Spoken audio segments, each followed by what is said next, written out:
নমস্কার বন্ধুরা, আমি সেবিকা চলে এলাম আমার গল্পের ঝুলি নিয়ে। আজ ছোটদের জন্য রয়েছে মজার গল্প শিবরাম চক্রবর্তীর চাঁদে গেলেন হর্ষবর্ধন। চাঁদে গেলেন? হ্যাঁ, চন্দ্রলোক নয় তো ঠিক, চন্দ্র নামক বালকেই বলতে হয়। আমার ভাগ্নে চাঁদুকে নিয়েই তিনি গেলেন। হয়েছিল কি, হর্ষবর্ধন ক্ষেত করছিলেন একদিন। এতটা বয়স হলো, কোনো ছেলেপুলে হলো না। আমার এই বিরাট কারবার, এত টাকা করি, আমি মারা গেলে কে সামলাবে? ভাবছি তাই একটা পোষি পুত্র নেব। কেন গোবরা? আমি বলতে যাই, শ্রীমান গোবর্ধন তো আছে। গোবরা আমার সহোদর ভাই যে। আমার কথায় তিনি যেন অবাক হন। ভাইকে পোষ্যের পুত্র নেওয়া যায় নাকি আবার? তা কেন? আপনার অবর্তমানে কে দেখবে বলছিলেন? গোবরাই তো রয়েছে। গোবরা আর কদিন? আমার চেয়ে ক বছরে ছোট।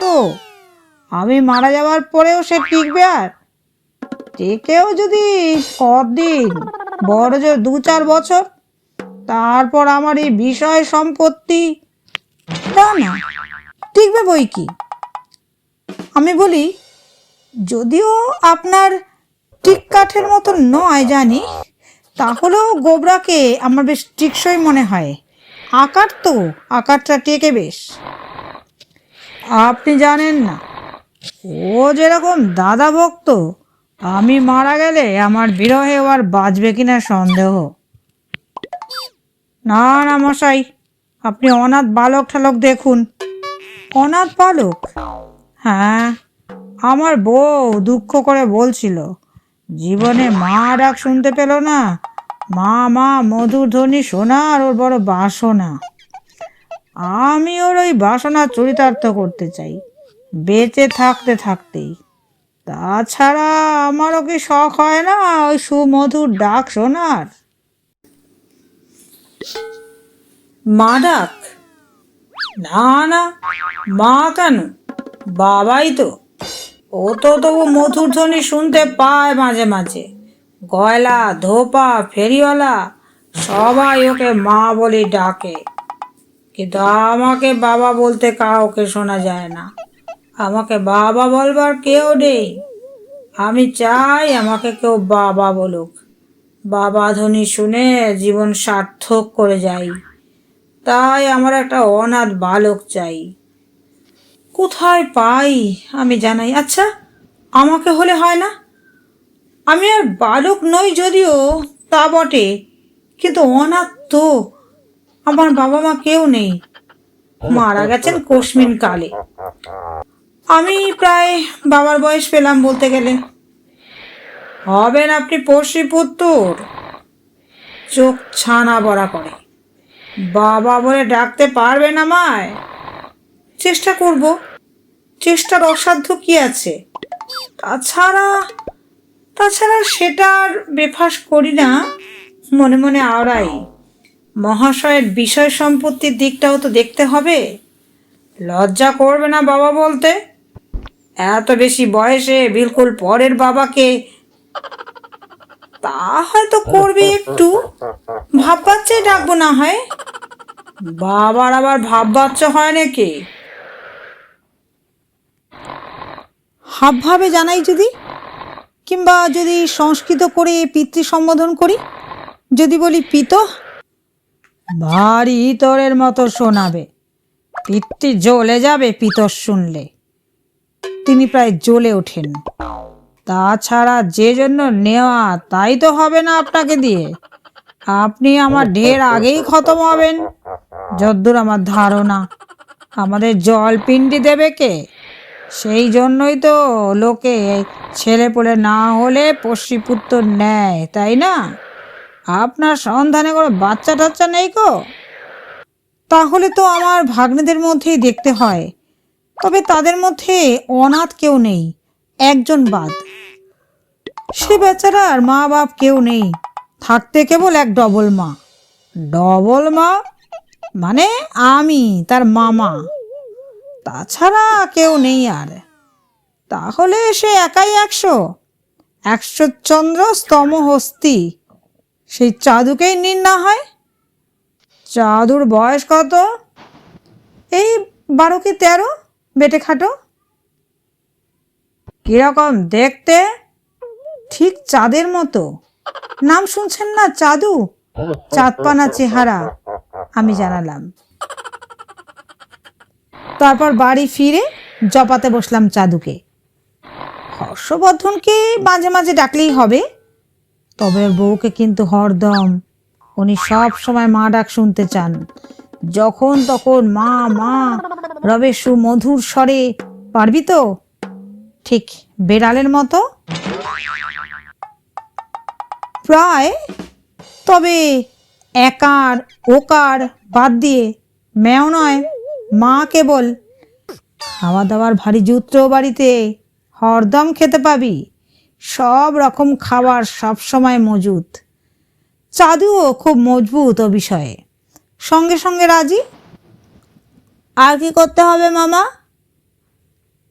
তারপর হর্ষবর্ধন মারা গেলে, যদি আমি বেঁচে থাকি তখনও, তুইও টাকা করির সব মালিক হবি তো। আমাকে কিছু ভাগ দিতে হবে তার থেকে, বুঝেছিস? তুমি বলছো কি মামা? ভাগ্নে কি মামাকে ভাগ দেয় নাকি কখনো? তুমি ভাগ্নের ভাগ নিয়ে বড়লোক হতে চাও? দিবি না তা তো জানি। তা যাকগে, না দিস না দিস। নাই দিলি, তোর ভাগ্য ফিরলেই আমি খুশি। বাপ মা মরা ছেলে তুই, আহা অনাথ বালক। আমার দীর্ঘ নিঃশ্বাস পড়ে। অমন পোষ করো না মামা, তাহলে কিন্তু আমি কেঁদে ফেলবো। সে বলে, টাকার বকরা না দিতে পারি, কিন্তু তোমার এই গোমরা মুখ আমি সইতে পারি না, আমার প্রাণে লাগে। নিয়ে গেলাম ওকে হর্ষবর্ধনের কাছে। তিনি কিন্তু ওকে দেখে নাক সিটকালেন। এই আপনার চাঁদু, চাঁদের মতো দেখতে, মুখময় ব্রণ, বিশ্রী আব্রো খাবড়ো মুখ। এই আপনার নাকি চাঁদপানা চেহারা। চাঁদের চেহারা আপনি দেখেছেন ইদানিং? সেদিন যে খবরের কাগজে চাঁদের টাটকা ফটো বেরিয়েছিল, দেখেছিলেন? আপনার চন্দ্রাভিযাত্রী আর্মস্ট্রং চাঁদের মাটিতে পা দিয়ে কি বলেছিলেন আপনার মনে নেই? আমরা স্ট্রং আর্ম বার করি, বলেছিলেন না? যে চন্দ্রপৃষ্ঠ হচ্ছে ব্রণক্লিষ্ট মানুষের মতো। বলেছিলেন বটে, তবু বলে তিনি খোদ খোদ করতে থাকেন। কিন্তু বাচ্চা ছেলের মুখে এত ব্রণ, দেখতে কি বিচ্ছিরি। কি করা যাবে? আমি বলি, কবিতার মতোই ব্রোঞ্জ হচ্ছে বোর্ন নেভার মেড। আপনার থেকেই হয়েছে, আপনিই মিলিয়ে যাবে একদিন। হর্ষবর্ধনের বউয়ের কিন্তু মনে ধরে গেছে চাঁদুকে। তিনি আসতেই যে মা বলে কোমল কণ্ঠে ডেকেই তার পায়ের গোড়ায় ঢিপ করে প্রণাম ঠুকেছে। আমার শিক্ষাদানের ওপরে আরও এক কাটি এগিয়েছে সে। বলেছে, মা, আপনি আমাকে আশীর্বাদ করুন। সঙ্গে সঙ্গে গলে গেছেন গিন্নি। ও থুতনিতে আদর করে বলেছেন, বেঁচে থাকো বাবা, সুখী হও। বলেই তিনি আমার দিকে ফিরেছেন। আপনার ভাগ্নেটি বেশ, এমন মিষ্টি ছেলে আমি দেখিনি। দিব্যি ছেলে, সোনার চাঁদ। হর্ষবর্ধনের তবু খুঁতখুতানি যায় না। এই বিদঘুটে মুখ দিন রাত্রির দেখতে হবে আমায়, উঠতে বসতে নাইতে খেতে। আপনি সম্মুখের কথা ভাবছেন কেন? দূরের দিকে দৃষ্টি দিন। বাধ্য হয়ে বলতে হলো আমায়। পরকালের জলপিণ্ডির জন্যই তো ছেলের দরকার। হাঁ করে তাকিয়ে দেখবার জন্য তো ছেলে নয়। আর সেই জন্যই তো চেয়েছিলেন আপনি। আপনি আমায় আর কতক্ষণ দেখতে পাবেন বাবা? চাঁদু বলে। আমি তো বলতে গিয়ে চেপে যায়। আমি তো আর কতক্ষণ আপনার কাছে থাকবো? ও, তুমি বুঝি সারাদিন পাড়াময় টোটো করে বেড়াবে, আর যত বকাটে ছেলের সঙ্গে আড্ডা দিয়ে ডাঙ্গুলি খেলে সে রাত্রিবেলায় খাবার সময় বাড়ি ফিরবে বুঝি? না না, আমি বলছিলাম যে আপনি তো সারাদিন আপনার কারখানাতেই পড়ে থাকবেন, কতক্ষণ আর দেখতে পাবেন আমায়? এই কথাটাই বলছিলাম। আমি তো সারাদিন মার কাছে কাছেই থাকবো, তাই না মা? হ্যাঁ বাবা, তবে যাই হোক, হর্ষবর্ধন বইয়ের কাছে হার মানেন। রাহু না হয়েও, আর্মস্ট্রং না হয়েও চন্দ্রগ্রহণ হয়ে গেল হর্ষবর্ধনের। বইয়ের উপরোধে আমার ঢেকিটা তিনি গিললেন। তারপরের ঘটনাটা বলি এবার। দিন কয়েক বাদে পার্ক সার্কাস দিয়ে কি একটা কাজে যাচ্ছিলাম। বেশ ভিড় জমেছিল এক জায়গায়, মেলা ভিড়। মেলায় মানুষ আমার সহ্য হয় না। পাশ দিয়ে এড়িয়ে যেতে দেখলাম চাঁদু একধারে দাঁড়িয়ে চোখের জল মুছছে। কিরে, কি হয়েছে? আমি শুধাই, এখানে দাঁড়িয়ে দাঁড়িয়ে কাঁদছিস কেন? বাবা হারিয়ে গেছে। চোখের জল মুছে সে জানালো। বাবা হারিয়ে গেছে? কিরে? আমি হাসলাম। তুই হারিয়ে গেছিস বল?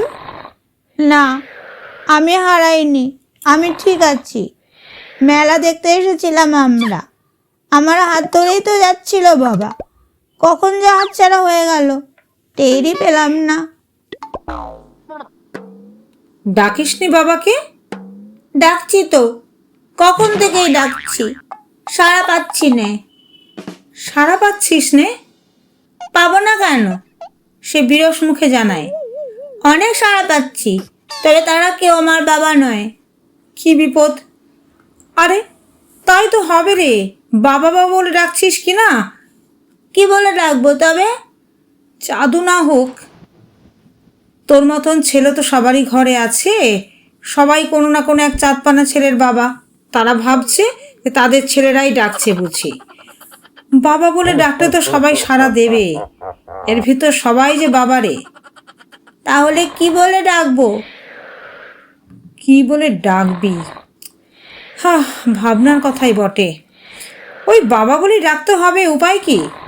না, বাবা বলে আর ডাকতে পারবো না আমি। ডাক শুনে একে একে একবার করে এসে আমাকে দেখে মুচকি হেসে চলে যাচ্ছে সবাই। আহা, রাগ করছিস কেন? তাদেরও সব ছেলে হারিয়ে গেছে মনে হয়। মানে ছেলেরা হারায়নি, মেলায় এসে ভিড়ের ঠেলায় ছেলের হাতছাড়া হয়ে তারাই সব হারিয়ে গেছে, তাই এমনটা, বুঝেছিস? তাহলে কি হবে? তুমি আমার বাড়ি নিয়ে চলো মামা। সে কি রে? শুনে আমি চমকাই। চাদুর মতো বিচ্ছু ছেলে ভগবানের কৃপায় অনেক কষ্টে যা সদ্গতি করা গেছে, সে আবার আমার আশেপাশে বিচ্ছুরিত হবে ভাবতেই আমার বুক কাঁপে। তা কি হয় নাকি রে? আমাদের বাড়ি যাবি কি তুই? কেন, মামার বাড়ি কি যায় না কেউ? আরে আমি আবার তোর মামা কিসের? পুষ্যপুত্রর হয়ে তোর গোত্রান্তর হয়ে গেল না? জাত গোত্র পাল্টে গেল যে। তুই আর চক্রবর্তী কুলের কেউ নোস, বর্ধন বংশে চলে গেছিস এখন। দিনে দিনে শশীকলার ন্যায় সেখানেই বর্ধিত হবি। শশীকলা? মানে চাপা কলার থেকে কাঠালি কলা হয়ে বর্তমানে দাঁড়াবি আর কি। না, আমি তোমার বাড়ি যাব। তোর বাবা মা থাকতে তুই কাকস্য পরিবেদনা কোথাকার কে? আমার কাছে কেন যাবি?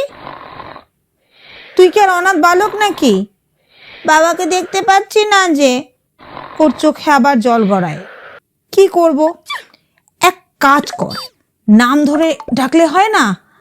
আমি বাতলাই শেষটায়, হর্ষবর্ধন বলেই ডাক পার, তাহলেই আসল বাবার সাড়া পাবি। কানে গেলেই হলো একবার। হর্ষবর্ধন, হর্ষবর্ধন বলে দুবার ডাকলো সে। তারপর বললে, এটা ঠিক হচ্ছে না মামা। আবার মামা? আমি তোর মামা নই রে। গোত্রান্তর কাকে বলে বুঝতে পারছিস না বুঝি? ভীষণ খারাপ। আমাকে মামা বললে তোর পাপ হবে এখন। আমাকেও প্রায়শ্চিত্ত করতে হবে তার জন্য। আমি বলছিলাম কি, বাবার নাম ধরে ডাকাটা কি ঠিক? বাবার নাম কি ধরতে আছে? ধরে কেউ কখনো? না ধরে উপায় কি? নইলে সে টের পাবে কি করে? সারাই বা পাবি কেমন করে? তখন সে নিজেই ঠিক করে নিয়ে ভদ্রতা বাঁচিয়ে বোধহয় চিৎকার ছাড়লে, হর্ষবর্ধন বাবু, হর্ষবর্ধন বাবু। এক নাগাড়ে চলতে লাগলো তার হাঁক ডাক। তারপর নিজেই আবার পাল্টে নিয়ে বলল যে বাবাকে বাবু বলাটা ঠিক হচ্ছে না বোধহয়।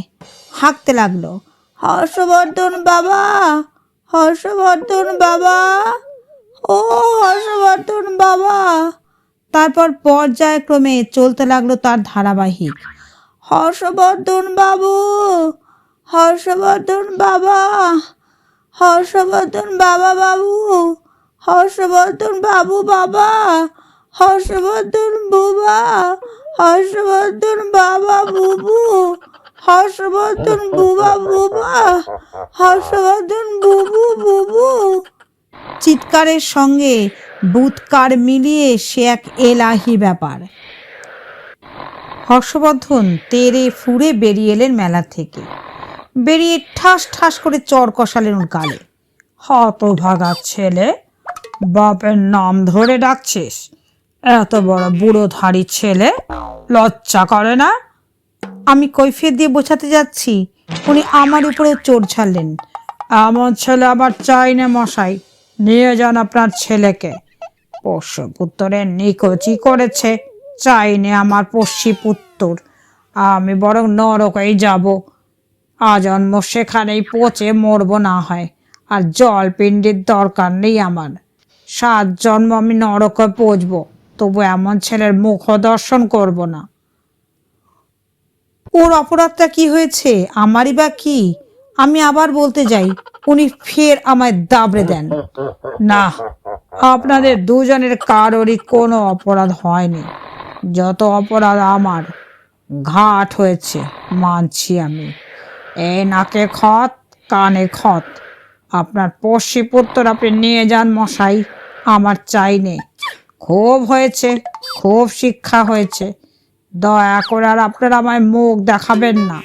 দুজনের কারোরই চাঁদ মুখ আমি আর দেখতে চাই না। আপনাদের দুজনকেই আমি ত্যায্য পুত্র করে দিলাম।